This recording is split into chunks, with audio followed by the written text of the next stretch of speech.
Hello, and thank you for tuning in to this latest video segment introducing you to Managing for Results. This is the third in a 6-week series. In the first segment, I introduced you to the concept of managing for results. Last week, we talked about the first step in the 4-phase process, planning.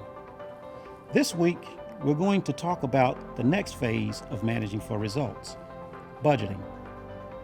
Budgeting for results means looking at how every resource, whether that's dollars, people, supplies, or equipment, will contribute to the success of our programs. It's more outwardly focused than traditional budgeting. It looks not just at whether we're spending line item funds correctly, rather at whether what we're spending measurably helps us reach our strategic goals in serving our citizens.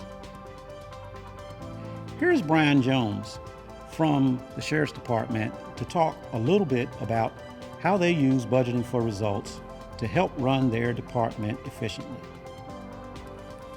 Operations at the Sheriff's Office are fluid and often require quick adaptation to rapidly changing situations.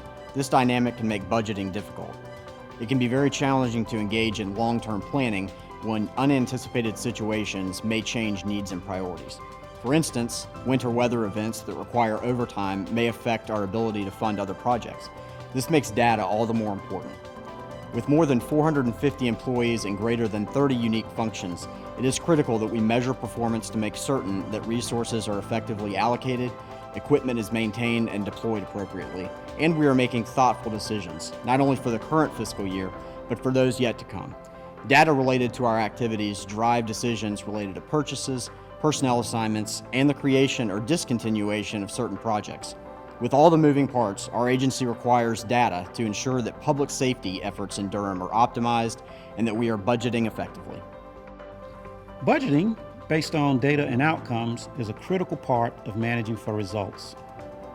The next step in the process is managing for results, where we implement programs and track data for evaluation later.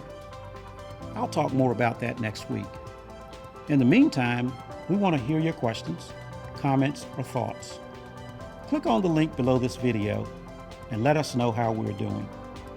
Thanks, and I'll see you back here again next week.